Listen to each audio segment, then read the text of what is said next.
The thick square of parchment appeared in a puff of green fire, hovering just a few inches above the tabletop. Princess Luna plucked the fabric from the air with her magic before it could drift down to the combat map on its own. Curious.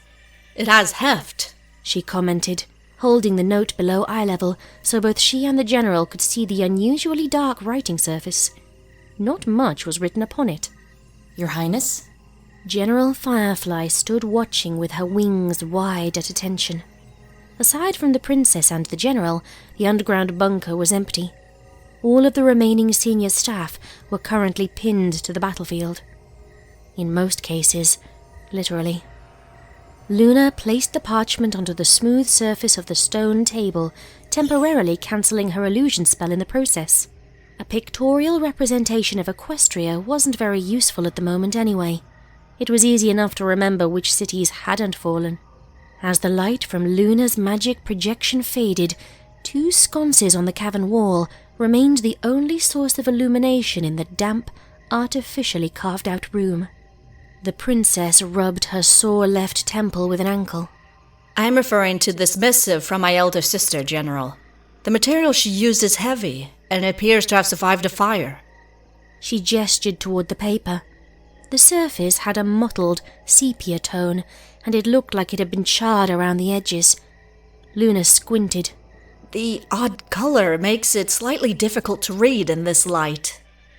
Burned in transit, I suppose, suggested General Firefly. Luna shook her head. No, the dragonfire spell does not work in that manner.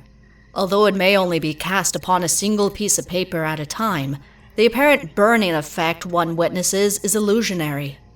Luna ran the tip of her hoof across the smooth, darkened writing surface.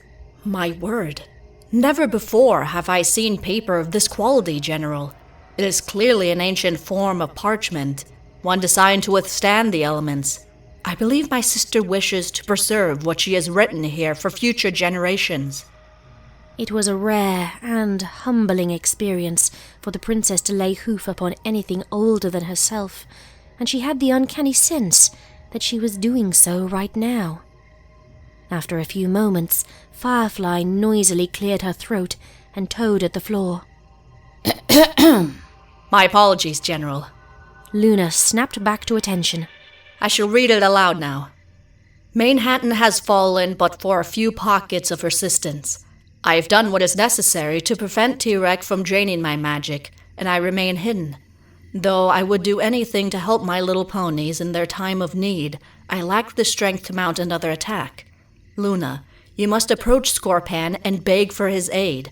When he sees the horror his brother has wrought, perhaps his heart will soften, and he will elect to join forces with Harmony.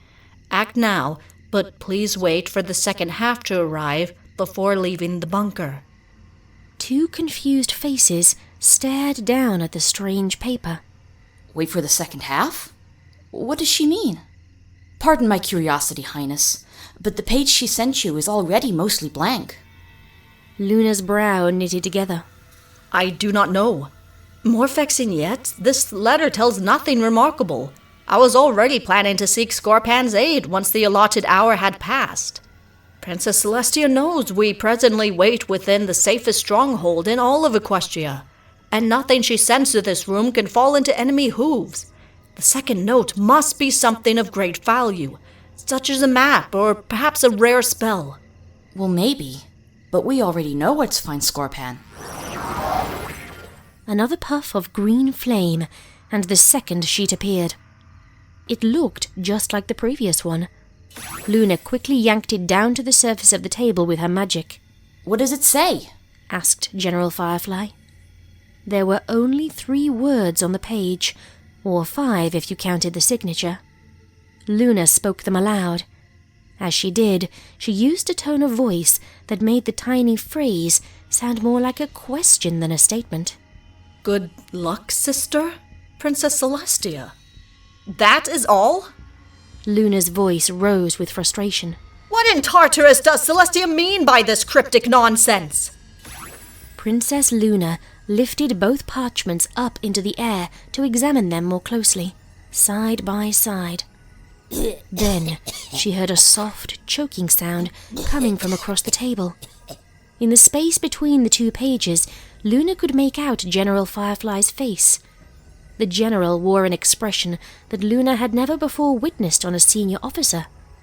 She was frozen in a state of shock. General Firefly, are you all right? The general leaned to one side of the table, and her legs buckled as she vomited onto the floor. Princess Luna quickly flipped both pieces of parchment over and gasped. Then she shut her eyes tightly and released her magic grasp. The two papers plopped quietly onto the table. Luna paused for several moments before finally reopening her eyes. Leave them where they shall be safe, and do not bother cleaning your mess, she said to the general. Prepare my chariot for departure as soon as you are able. We must hurry if we are to save my sister's hide, not to mention all of Equestria. Luna trotted briskly toward the exit tunnel. General Firefly took in several deep gasps of air, wiped her chin with a grave, and followed her liege into the dark crevasse. Resting gently on the table lay two patches of magically tanned horsehide, an unmistakable royal sun emblazoned upon each one.